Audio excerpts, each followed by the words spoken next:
All right, another Locked On Syracuse recap podcast after a tough loss. These have become kind of the norm now, unfortunately. Syracuse is below 500. The natives are restless, I guess you could say, Ty. People are They're up in sickening. arms on They're Twitter. sickened by what's going on out there. And I don't blame them. We're going to dive into all our thoughts from Wake Forest, rotations, should Jim Boeheim have played Symir Torrance, Frank Anselem more, anything that we thought happened in this Wake Forest game that was noteworthy and where sort of big picture Syracuse is at right now. That's all coming up on the Locked On Syracuse podcast.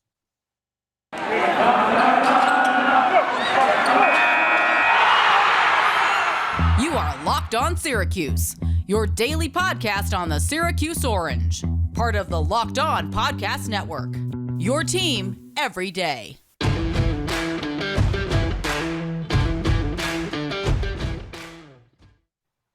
Welcome on into the show, and thank you for making us your first listen every single weekday. Here with you guys Monday through Friday, only place for daily SU pods. Tim Leonard and Tyler Aki. Today's episode is brought to you by Sonos. Experience the game like never before with Sonos Arc, the premium smart soundbar for TV, movies, music, gaming, and more.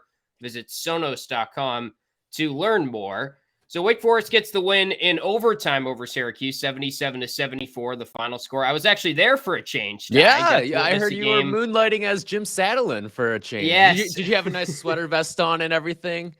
No, a little bit of a different age gap between me and Coach Satterlin, but you're not a sweater vest guy. That's okay. Yeah, no, I don't know if I'm ready to pull off the sweater vest. I'm surprised Matt Park let you do it without the vest. I know. Well, I don't know how he let me do it in the first place anyway, but it was fun to be there, fun to see this team in person, albeit in a loss. And actually the first game I've been to since the college days when we were doing the games for student radio and stuff. So cool to be there in person. Had a couple of different takeaways in person that maybe we can get to as we get deeper into the show. But I guess we should start off with talking about the officiating, which was a huge topic on Twitter. And I couldn't really surf Twitter during the game as much as maybe normal because I was there and trying to stay up to date with things going on in the broadcast. And I just knew that as soon as I got done with the game and looked at Twitter, that was going to be the talking point, because being there in person, it was a weirdly officiated game. You have TV Teddy there. There was a lot of fouls on the rebounding action. And I don't know. It was an interesting whistle for sure, but I think we're in agreement here that it's not the reason why Syracuse lost the game, right? Right. Officiating is never the reason for a wins and loss in any sport, right?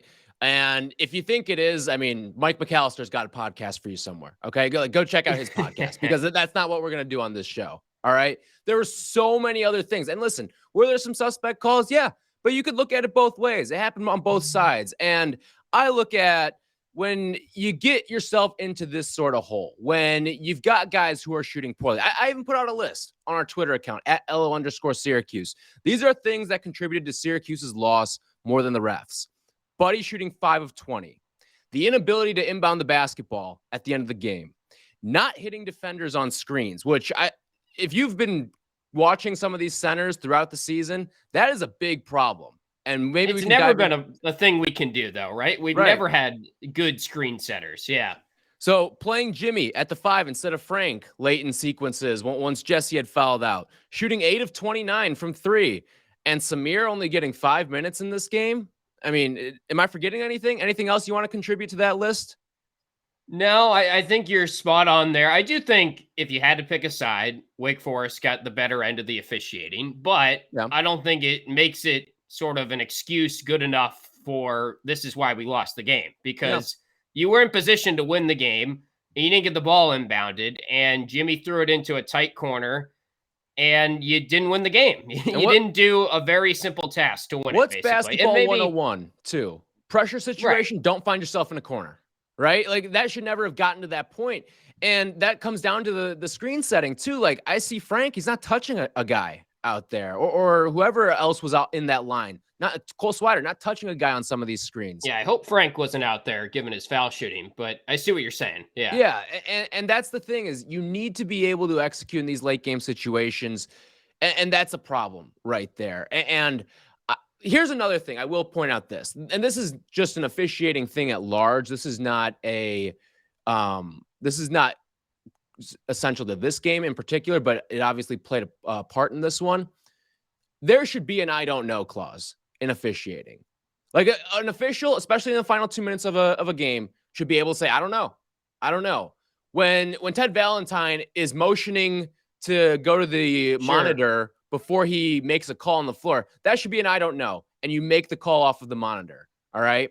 And now the monitor said it's going the other way. It's staying with Wake Forest. Or it's going to Wake Forest in that situation. Now, whether you agree with that or not, that's a whole other discussion. But there should be an I don't know clause in officiating. We said this during the football season too. There should be no shame in saying, you know what? I don't know. I couldn't tell from my vantage point. No one else could tell from their vantage point. Let's just review it and make the call off of there. We don't have to make a call on the floor. Yeah, I can't imagine a TV Teddy with an ego like his of just admitting, though, that I didn't see it. It's my job to see it, and I didn't see it in the biggest moment of the game. So that's a tough sell, I think. But I agree with you. It'd work perfectly in a perfect world if people were willing to embrace it a little bit. It's a bummer because I guess you could say that was Buddy fouled on the play. I didn't think it was egregious, but maybe there was some contact. Yeah. I mean, Buddy gets fouled like 6 times every play, I feel like. And that's a takeaway from being at these games is you could really see being up close and personal just how tall Wake Forest was and how much they designed their defense to put length on Buddy Boeheim, which has given him fits. And we've talked about a lot on this podcast in the past. And there were several plays where Buddy right in front of me drove to the basket against a taller defender. And I was just like, nah, he's not going to get a shot. That guy's too tall. He's too physical. And the way the refs are calling how guys are able to defend Buddy, he's getting pushed around. He's getting, some reach-in stuff here or there that is going without a whistle. So it's really tough for Buddy to get to his spots. Another thing I noticed, though, being at these games, Syracuse complains about the calls a lot during the game. And maybe this was a special case, but I feel like it's not. I mean, we've seen it a little bit. You can pick it up watching on TV. But there were several times where Buddy is, Jimmy 2 or 3 plays after still going up to the ref, putting his hands in the air and still complaining, which I get it. If I was in the game, I'd be complaining about it's a really easy thing to sit back and say, don't do that. But when you're in the heat of the moment, you do it. But also it's a little more than I'd like to see. Even knowing that Syracuse does it more than any recent team I've seen, I feel like. Well, I don't necessarily have a problem with complaining to officiating because you never know when it's going to buy you a call down the road. Well, I'm talking like not putting it behind you. Like there's plays where Joe Girard gets up and he's not getting back into position. He's still, looking at the ref when the play's ongoing. Yeah. I get that. But like the dead ball stuff, I don't care about as much. But like you're right. In the heat of battle, you probably shouldn't be complaining to an official while you're trying to get back on defense. I wholeheartedly agree with you on that. But yeah, I mean, just to get back to the overall arc here, if you think this was an officiating loss, like, listen, was it good? No, but that's part of going on the road, right? A lot of things aren't going to go your way when you're on the road. And officiating just happened to be one of them. And that's part of what makes playing on the road difficult at times is you don't always get every single whistle. You think teams going to the Carrier Dome and get every single whistle? No, that's just not how it is. And listen, if you think this boiled down to a whistle at the end of the game, here or there, you're wrong. Like you're just wrong. And Syracuse put themselves in a position to fail because of the fact that they let it come down to a whistle maybe at the end of the game. Yeah, I also think that the difference in this game at the end of the day was Jesse Edwards not being able to stay on the court, basically. And you can say that came down to officiating, but Jesse had some dumb fouls out there too. Yes, like he has it every game. And even, especially that 5th foul, like you got to know your presence is worth more than 2 points. And let it go. And the fact that it's one of those things where he sort of makes those frustration plays when he's not frustrated, if that makes sense. Like we see guys who, they miss a shot and then they go way too hard for an offensive rebound and then they foul a guy. It's going to get called every single time. And I feel like Jesse has some of those plays where he goes too hard for an offensive rebound and he just doesn't need to. He has no reason to be frustrated with a play, but he makes those sort of frustration fouls, if that makes sense. Where maybe Buddy misses a shot and then he goes a little too hard for it. Like, it's one of those things. The IQ just has to be better. He's got to learn from this stuff. I know, because every game, it's one thing if you're going to foul out and make them quality fouls, but these aren't quality fouls. He has an incredible habit of picking up fouls that are like 80 feet away from the basket or don't matter or don't swing the impact of the possession whatsoever outside of just giving them extra free throws later on in the half. So it's like if you're trying to be I an think enforcer, fine. By all means, like, right. You want to lay a little bit pain on someone going into the lane? Sure, protect your rim. Set all right, the tempo. Yeah, I'm all for that. But if it's a ticky-tack going for an offensive rebound, if it's ticky-tack like that and you're half-assing going for an offensive rebound, that stuff's got to go. That stuff's got to go. And I think it just comes that he just hasn't played a lot of basketball in his life compared to everyone else. And he hasn't been involved in a lot of reps where he's playing with 3 or 4 fouls and he's a integral part of the team pretty much. And that's why, and I think he's pretty much even said that. I think he said something like that post game where that 5th foul is an example of him just not really processing and understanding. I just have to run to the other end of the court, like almost like a quarterback getting out of the way of the interception or something after they throw it. Like, just don't even touch him. Let the 2 happen. You're way more valuable than those 2 points in that instance. Yeah, just a little bit of Matador defense. Let them Olay by you and let it go. Like, you have to understand these things. And it's one thing if it happened earlier in the season and then it was capiche, you're done. But it feels like it happens every 3rd game with him, where there's a dumb foul that gets picked up and it impacts how many minutes he can play on the floor. Right. All right, we'll get into what Jim Boeheim did after Jesse Edwards fouled out of the game and his decision to go to Jimmy Boeheim some of the first half at the 5 and also to close the game a good chunk of time with him at the anchor spot. But it's the new year, so that means New Year's resolutions. If yours is about getting fit or eating healthier, make sure you include Built Bar in your plan. Built Bar is the protein bar that tastes like a candy bar, maybe even better than a candy bar. Built Bar makes it easier to stick to your resolution because it tastes so good you'll want to eat it. Unlike other protein bars, which can be chalky or waxy or taste like a chemical spill. You want to eat healthy, but it just gets so boring by like week 3. You might be thinking this is just not worth it. Whereas the chocolate, your answer is Built Bars. They're covered in 100% real chocolate. They're somehow really good for you, and they have 17 grams of protein in it, 4 net carbs, 4 grams of sugar, 130 calories in most of these bars. So for your New Year's resolution, definitely crack into the Built Bars. You can go to Built.com, use promo code LOCKED15. That gets you 15% off your order. Again, use promo code LOCKED15 for 15% off at Built.com. So the backup center minutes in this one, Jimmy Boeheim gets a lot of run at the anchor spot here after not seeing Frank Anselem at all against Miami. He does come out for a little bit in the first half when Jesse got into some initial foul trouble, I believe, and just needed a breather. Didn't look great. Then we see Jimmy come out, play the 5 against a tall team here. A lot of chatter on Twitter about this. I didn't think it was the worst decision ever, honestly. I'm not really going to beat the drum too hard for Frank Anselem to be playing down the stretch based on how he was playing in the game during the first half and even the stretches he got out there in the second half. I know the argument against that is, well, he can't get into a rhythm because he's got a short leash and all that. But I thought Frank was pretty bad in this game, honestly. Like, he was just letting rebounds go through his hands and wasn't giving you a whole lot. So I was kind of fine with going to Jimmy at the 5 as kind of an emergency thing.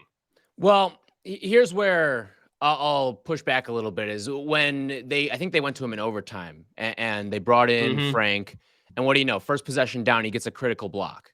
And it's just things like that you know Jimmy Boeheim is not going to do. And it's not like Jimmy Boeheim's some sort of rebounding threat out there. Even though Frank isn't great, he's better than Jimmy. He's more of a rim protecting presence there. And I think he makes things a little bit easier on everyone defensively, that as opposed to what the alternative is in Jimmy Boeheim. It's not like it's Marek back there, all right, where you had a guy who knew where he needed to be, could get to the different spots that he needed to be at.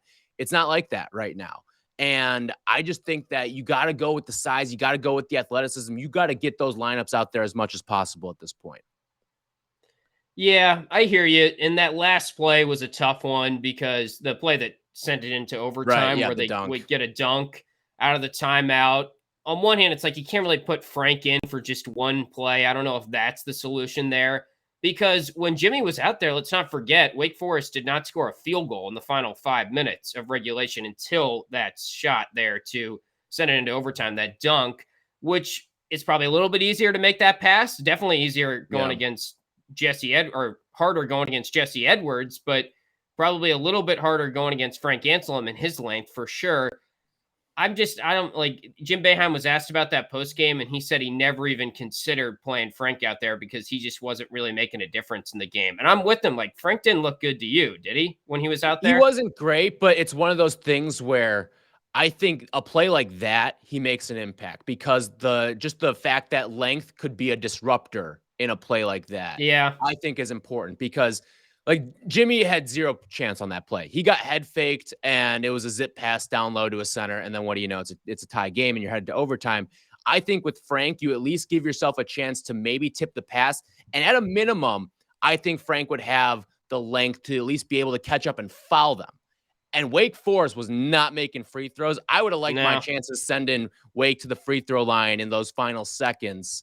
And I even tweeted this, like, I don't know if I necessarily would have minded them, even though they were only up 2. I don't know if I would have minded Syracuse just flat out fouling and just play that sort of mind. Like, they hadn't scored in like 4.5 minutes. You can't do that. That's 100% right. Like, you can't do that. But at the same time, like, if it happened, I don't think I would have been too mad. I would have at least understood it.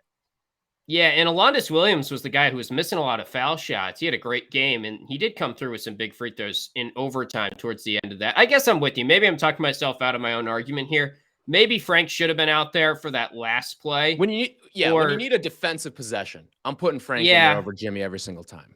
Because I actually felt pretty good when there's 11 seconds left and they're down by 2, because it takes time to get something going against the zone. And the way that they were really sort of struggling to get it inside, especially when Jesse was out there. It definitely got a little bit easier for them once Jimmy was at the 5 spot and the lob became a little bit more open. The high-low stuff was a little bit more open. But there was a point in the game where Wake's field goal percentage of shots was like 80% of it was coming from 3-point range. And this was like well into the second half. So and I wonder how much of that has to do with Jimmy not being on the wing too.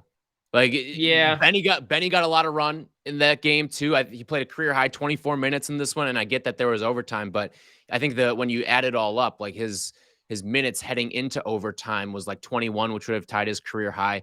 I think he's doing some nice things defensively, and I think he makes things easier on Syracuse defensively too. And that's why you saw Wake sort of struggle, I think, at points. And I think it's not necessarily that Jimmy's great at anchoring the 5. It's just he's not out on the wings where he is a total liability.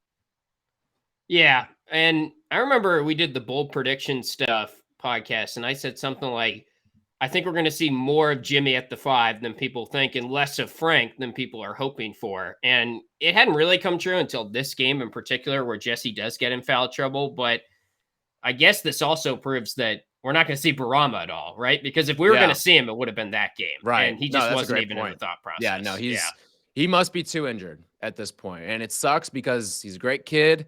He's had some flashes over time, but like, as you and I like to say, let's not act like we're missing out on Tim Duncan, all right? Because that's what some Syracuse fans are pending him up to be based off of a 5-game sample to close out a season that was 2 years ago. What about Symir? He plays 5 minutes, all of them in the first half. And of course, simultaneously, as Syracuse loses this game, Kadari Richmond's going off 27 points for Seton Hall. 17 straight. Yeah, he was in it's the a Fox tough Sports day promo. for Jim Boeheim, and a good day for the Kadari Hive is what we called it last year. The Sienna Joe Hive. It's the same thing. The Sienna Joe Hive, all that. The Venn diagram meets in the middle. Yeah, because Joe, I mean, he started out hitting some shots, and he had a decent overall stat line, but he missed some big opportunities to kind of hit a big shot down the stretch. His 3 started missing, and at some point, I think that's going to start to happen. I mean, he's making 3s at an unsustainable rate here. Right. And we're a good chunk into the season, so I'll give him some credit for it. But Symir only plays 5 minutes. I'd like to see more from him, but also I'm not beating down the drum for like 20 minutes from Symir like some people are, because I just don't think he's giving you much on offense when he's out there. No, I'm with you there. Listen, I don't need 15 to 20 out of Symir, but I'd like to see maybe like 10 to 12 because Joe had 4 turnovers in this game. And listen, I think one thing too, when it was as low scoring as it was, and the defense played solid in this game. You can't be upset really at the defense and the way that they played in this game. And if the defense is playing that well and Joe is on the floor, I think you sort of have to roll with him to that degree. But when the turnovers start to become a factor, and this was a game where Syracuse didn't turn the ball over a whole heck of a lot, but Wake Forest made them pay when they did. I think Syracuse only turned the ball over 9 times, but it led to 14 points off of turnovers. Meanwhile, on the other side, I think Syracuse forced, 13 or 14 turnovers? And 14, I believe. They only got 14 points. So you got Wake pretty much getting the same amount on 5 less turnovers. It was just that the turnovers were timely. They led to some transition buckets for the Demon Deacons, and that's ultimately what doomed them. Yeah, there's some good and some bad with Joe. We're not breaking news here, but that stretch in the second half when they took the lead up by 8 again, and Jesse had a couple runaway dunks, and Joe's feeding him with nice look-ahead passes. Yeah. And then one play later, he's in transition again. He goes into a double team and loses it. And then that was the 5th foul on Jesse down the other end, which is on Jesse more than anything. But Joe just doesn't, like, it was like he couldn't have 3 good transition decisions in a row. He had he had to have a terrible he has a ceiling. Again, and that's what we say all the time. You never get a B performance out of Joe. You either get an A or you get like a D. Like, there's nothing in between. You never get that steady performance out of him. And that's the frustrating part. Listen, he's going to have games where he's going to look like an all-ACC first-teamer. He's going to have games where he doesn't even belong on the bench at Siena. All right? That's just the Joe Girard experience that we're living through right now. And it sucks because what have we become accustomed to at Syracuse? It's consistency out of the point guard position. Listen, they're not always going to be the star of the team. Like, I look at Frank Howard. Frank Howard was never the star of the team.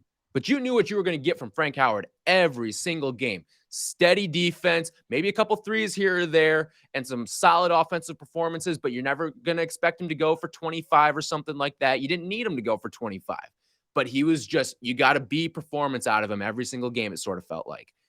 Yeah, it's frustrating because if we could blend Symir and Joe into one player, it'd be perfect. But we can't do that. And Joe's traits of scoring, Symir has, like, if you're doing the video game character, Joe's a 10 at times on scoring and Symir's a 1. And then it's like everything that Joe's Sliders a 1 and Symir's a 10. Of each other. Yeah. Yeah. Which works well at times. It gives you a different look, but also it doesn't work when one guy's playing 35 minutes and another guy's playing 5 minutes. It doesn't work then. Right.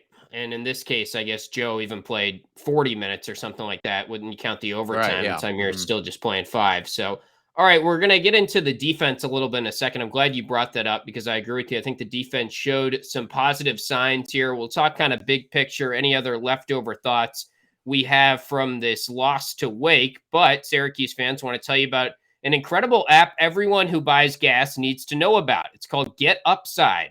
My listeners are making up to 25 cents for every gallon of gas every time they fill up.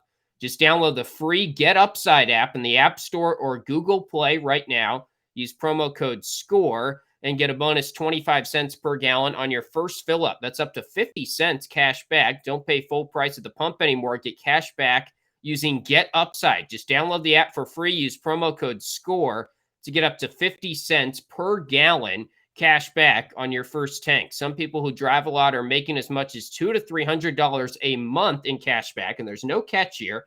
The cash back gets added right to your account. You can cash out anytime to your bank account, PayPal, or an e-gift card for Amazon and other brands. Just download the free Get Upside app and use promo code SCORE to get up to 50 cents per gallon cash back on your first tank. That's code SCORE at Get Upside. So the defense, I really did think that in these last 2 losses, and I know this doesn't really matter and this isn't really what people want to hear right now, but I think Syracuse has played noticeably better in these last 2 losses. And even seeing Miami go on the road and win a game at Cameron makes you feel, okay, we lost to them by 1. You know, in the moment you thought, it's a terrible loss. At the start of the year, maybe you might have thought that. Wake, same thing. But I think Wake's a decent team. They just blew out Florida State at that same place. You lose by a combined 4 points. One of those games is in overtime. The reality is that it doesn't really do you anything because it's too late now and you're 7-8 and it's all that matters is wins and losses and you haven't made the plays down the stretch. But I could see them going on a run here because they're playing a lot better than they are at the start of the season. I don't know if that's consensus, but I do think this defense has come a little bit along here. I'm not saying it's a good defense, but I was really low on it at the start. It's not what we were against Colgate. I can say that confidently. Every ACC game's been close, right? And when you get into a lot of these games, when you get into a lot of 50-50s, yeah, some aren't going to go your way. You'd expect it to even out at some point down the road. Like Syracuse might go on a 3-game winning streak where they win games by 3 points or fewer down the stretch.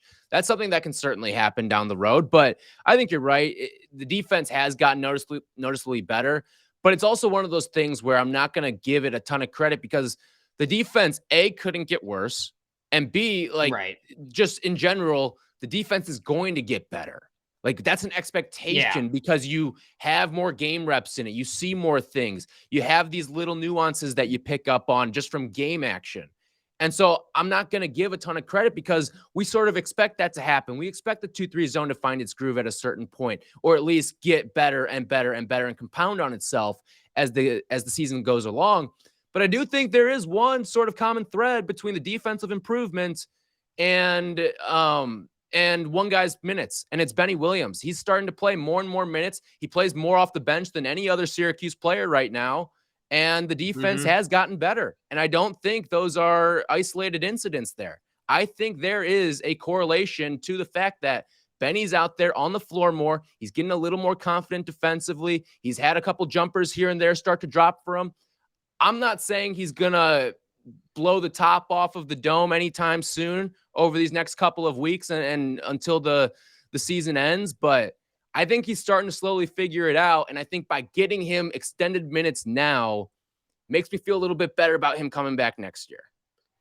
Yeah, I am excited for next year for Benny. And I think when he is in position to be kind of a point forward and have the ball in his hands more, that's going to help him because so much of what he's doing right now is he's relegated to a spot up shooter, which I don't really blame Syracuse because you have, but it's just not a good position for him to be in. Right. Like he gets that wide open look in overtime, and it's almost like the stage is just a little bit too big for him right now because he overshoots it and it might have grazed the rim, but for all intents and purposes, it was an air ball and a wide open shot in overtime, which is tough. Like you can't really blame anyone who passed it to him or whatever. Like he's got to make those shots to a certain extent, but all we see Benny doing really is shooting mid-range jumpers. And that's like the weakness to his game right now is his shot. And that's the thing he's actively working on. I'm optimistic that when he actually has the ball and they're designing plays for him on next year's roster, because it's going to be that type of role, I think, that he's going to grow into more of a playmaker and showcase what is actually his strengths right now. Yeah, and I'm glad he's getting the minutes because at the end of the day, that's what he needs. He needs the minutes. He needs the exposure. He needs to learn on the job, I think. And at the end of the day, this is sort of a lost season at this point. So what are the consequences of throwing Benny Williams out there? Very little. And if anything, you've seen an improvement defensively to your team as a whole when he's out there. So if anything, getting him out there, even though it is a sort of a lost season at this point, is helping you. And I don't see any reason why he shouldn't be playing in the neighborhood of 20 to 25 minutes the rest of the way because of what he's done defensively and how he's sort of solidified things. Again, they're not an elite defense by any stretch right now, but they're taking strides, and he's a big reason why. Yeah, I do think that we're going to see them go on a little bit of a run here. I could see them winning the next 3 games at home, and then you get the Duke game on the road, and it's kind of, okay, last-ditch effort. If you win this, then maybe we've got a quad 1 win, and we're starting to think about the NCAA tournament conversation again. It's still so far off, though, and I want to make it clear, like, I've been low on this team from the jump, I feel like, and I thought they were a terrible team when they lost to Colgate. I think they're a bad team now, but to me, these last 2 games, they have shown some signs. And the problem is not losing by 1 to Miami on the road or losing by 3 to Wake on the road. The problem is that you had to win the games, and now it's too late to overcome those losses. But they're playing better than their record might indicate right now. I think they're going to go on a little bit of a run because the schedule is pretty light, and the ACC has a lot of winnable games out there. It's just going to be too late. It's just frustrating when it all comes in succession, right? Virginia, close game, could have had it, lost. Then you have the Miami game, close game, could have had it, lost. This one, close game, could have had it, lost. And like the Miami game and the Wake Forest game, I think you felt like you walked out of that gym thinking you were the better team, I think, in both of those games. And it just didn't come to fruition when the final horn sounded because of some little miscues down the stretch. And for a veteran team, that's stuff that can't happen. And I know they're all new to sort of playing together with each other, but you're still vets. I mean, Cole Swider, you've come from a championship winning program. Samir Torrance, Marquette's a solid program that plays in the Big East against some really good teams. So you should have some of this stuff down by now. And at this point, like, you got to close out games, right? It feels very footballish right now with how, okay, it was cute. Like, you're hanging in, you played some close games with some good teams, but at the end of the day, playing close with someone doesn't get you into a bowl game. Okay. Playing close with someone isn't going to get you into the NCAA tournament. You have to end up winning these games. And yes, I'm with you. I think the switch is going to flip at a certain point, and your luck is going to start to flip. And some of these losses, these close losses, will turn into close wins down the stretch of the season. But you've also got a loss against Colgate, a loss against Georgetown, a loss against VCU. You got that debt in the bank right now too. And that's going to be ultimately what hurts you. Like, if this team right now did not have those losses, let's say you flip those 3 results all to wins, okay? We're not feeling as bad about, like, the Miami game, the Wake game. We're calling those tough road losses. Right. And you're going to bounce back, as opposed to what they are right now is got to have it games that you lost. Exactly. Yeah. And at the end of the day, all that matters is the record. Jim Boeheim had a funny quote in the Miami postgame presser where he said, I don't even look at the record. I don't concern myself with that. I don't pay attention to it. But I think it was Matt Park who said postgame to me, like, there's a committee that looks at the record. So you might not concern yourself with it, but also I don't care if you're getting moral victories. Yeah. Like, all that matters is if you win. You're Syracuse University, all right? Like, you're not worrying about no doubt moral victories. If that's what you want to do, then leave the ACC. That's the football thing. And it even shouldn't be a thing with football, but you know what I'm saying? Like, basketball especially should not be having that conversation. I mean, there's people who are bitching and moaning in our Twitter mentions about, oh, they've got all these Sweet 16s and Final Four appearances. Like, wouldn't you rather be them than Purdue, who hasn't gone to a Final Four in 40 years? Like, listen, I get that, but then you better be upset that they're under 500 right now. Because it is mid-January, or coming up on mid-January now, and you're under 500.